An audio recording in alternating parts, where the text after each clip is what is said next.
Imagine being a Jewish teenager during World War II and hiding in the most dangerous place possible, the Nazi army itself.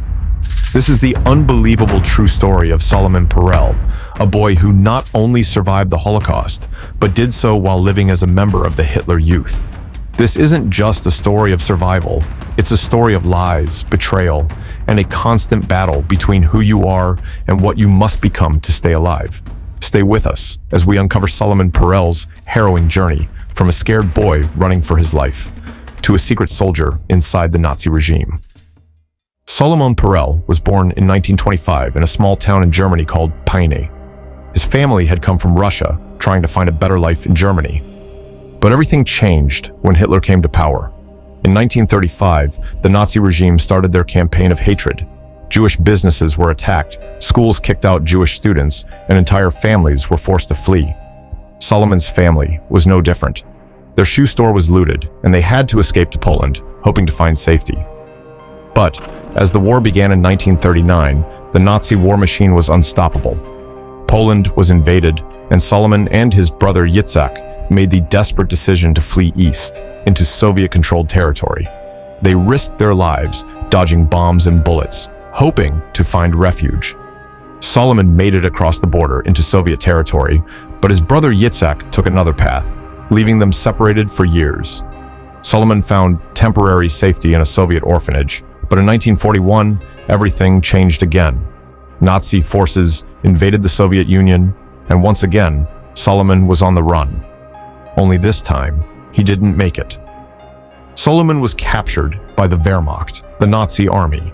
He was just 16 years old, a Jewish boy surrounded by enemy soldiers. His life should have been over right then and there, but Solomon had something that saved him. He spoke perfect German. In that moment, Solomon made a choice, one that would save his life, but force him into living a dangerous lie. He convinced the soldiers that he wasn't Jewish, but an ethnic German, or Volksdeutscher. They believed him, and just like that, Solomon Perel, a Jewish teenager, became Josef Perjell, a loyal German. He was taken in by the Nazis and became their interpreter, translating Russian for the Wehrmacht as they advanced into the Soviet Union. But Solomon's nightmare wasn't over. In 1942, he was sent to a Hitler Youth boarding school in Braunschweig. Here, he had to hide his Jewish identity while being surrounded by the very people hunting his family. Imagine attending classes where they teach you to hate everything you are, your race, your religion, your people, and all the while, you have to keep pretending you believe it. That was Solomon's daily life. The fear of being discovered haunted Solomon every day. He avoided communal showers, terrified that his circumcision would reveal his secret. Every moment was a gamble with death.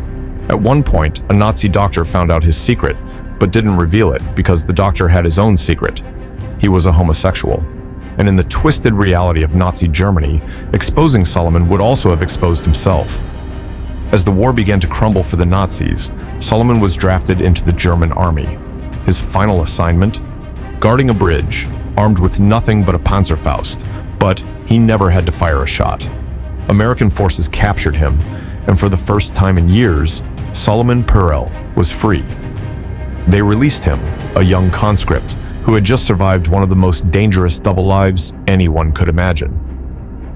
After the war, Solomon searched for his family, discovering that most of them hadn't survived.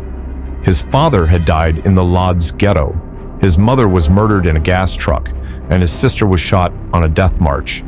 But amidst the tragedy, there was a reunion. Solomon found his brother Yitzhak in Munich. After years of fear and survival, they were together again. Solomon Perel lived to be 97 years old, passing away in 2023. His story reminds us of the incredible lengths one person can go to survive. He hid his identity in the most dangerous place imaginable among his enemies, but in the end, he found freedom, family, and peace.